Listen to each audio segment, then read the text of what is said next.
للہ رب العالمین والصلاة والسلام علی سید الانبیاء والمرسلین وعلی آلہ وصحبہ اجمعین، اما بعد۔ محترم سامعین، اسلامی بھائیوں، آج کا ٹاپک ہے اسٹیٹس ہم کیسا لگائیں۔ محترم سامعین، ہم نے فیس بک، واٹس ایپ، انسٹاگرام کو دیکھا، ان پر اکثر لوگ اسٹیٹس لگاتے ہیں۔ آئیے ہم سب سے پہلے اسٹیٹس کا معنی دیکھ لیتے ہیں۔ لغت میں اسٹیٹس کے معنی ہوتے ہیں کیا؟ لغت میں اسٹیٹس کا معنی ہوتا ہے اوقات، حیثیت۔ یہ جو ہم 30 سیکنڈ کے ویڈیو، 15 سیکنڈ کے ویڈیو، 18 سیکنڈ کے ویڈیو لگاتے ہیں، اس سے ہمیں کیا نصیحت ملتا ہے؟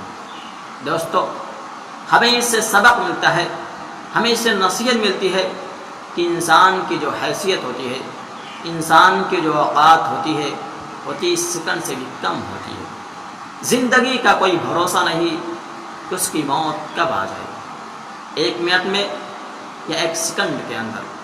زندگی کا کوئی بھروسہ نہیں، کب اس دنیا سے رخصت ہو سکتا ہے۔ دوستو، ہم اسٹیٹس کے ذریعے اچھی باتیں لوگوں کو بتلا سکتے ہیں، ہم اسٹیٹس کے ذریعے اچھی باتوں کی لوگوں کو تلقین کر سکتے ہیں۔ دوستو، برائی کو دیکھنا، بری باتوں کو سننا، یہ گناہ کار تو ہے ہی، لیکن بری باتوں کو اسٹیٹس لگانا، غلط ویڈیو کو اسٹیٹس لگانا، غلط ویڈیو کو شیئر کرنا، یہ اس سے بھی زیادہ گناہ کا کام ہے، برا کام ہے۔ ہمیں اور آپ کو اس سے بچنا چاہیے کہ اسی طرح سے جو اچھی باتیں سنتا ہے، اچھی باتوں کا شوق رکھتا ہے، اچھی ویڈیو دیکھنے کا شوقین ہے، وہ اچھی ویڈیو کو شیئر کرتا ہے، اچھی ویڈیو کو لوگوں تک پہنچاتا ہے، تو اس کے ذریعہ اس کو 2 فائدے حاصل ہوتے ہیں۔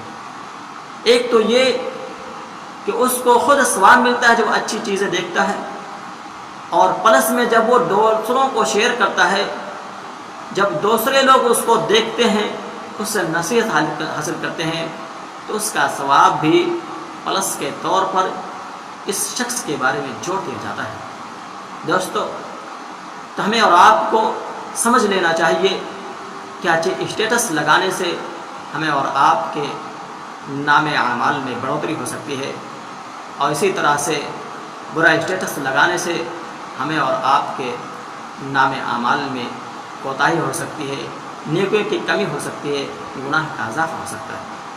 اللہ تبارک و تعالیٰ سے دعا ہے کہ اللہ تبارک و تعالیٰ ہمیں اور آپ لوگوں کو حق بات، سچ بات، اسٹیٹس لگانے کے توفیق عطا فرما، اور بری چیزوں سے، بری ویڈیو کو شیئر کرنے اور اسٹیٹس لگانے سے بچا۔ آمین۔